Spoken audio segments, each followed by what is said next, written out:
Hey guys, welcome back to our channel. Today என்ன பார்க்க போகிறோம் அப்படின்னு பார்த்தீங்கன்னா, கருவேப்பிலை ஜூஸ் தான். கருவேப்பிலை ஜூஸ் எப்படி பண்ணுறது அப்படிங்கிறத நான் சொல்ல போகிறேன்.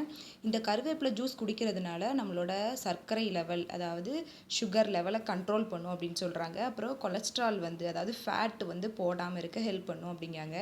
அப்புறம் ஹேர் ஃபாலை கண்ட்ரோல் பண்ணி ஹேரை நல்லா வளர்கிறதுக்கு ஹெல்ப் பண்ணும் அப்படிங்காங்க. வாங்க இது எப்படி செய்யலாம் அப்படிங்கிறத பார்க்கலாம்.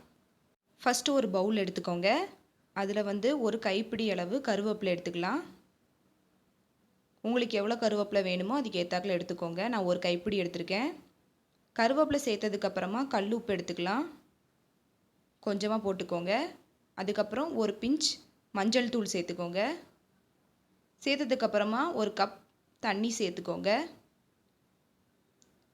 வாட்டர் சேர்த்துட்டு நல்லா வாஷ் பண்ணி எடுக்கணும்.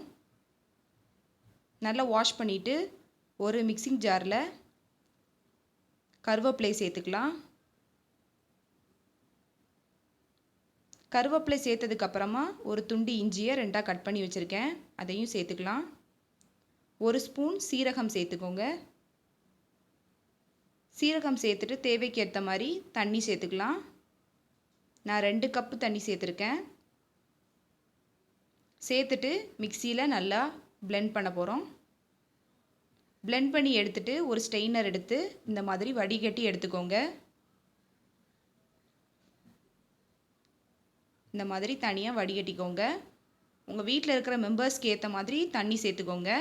அவ்வளோதாங்க, கருவேப்பிலை ஜூஸ் ரெடி ஆயிருச்சு. இந்த ஹெல்த்தியான ஜூஸை நீங்களும் செஞ்சு பார்த்து எப்படி இருக்குங்கிறத கமெண்ட் செக்ஷனில் சொல்லுங்கள். நெக்ஸ்ட் வீடியோவில் பார்ப்போம். பாய்.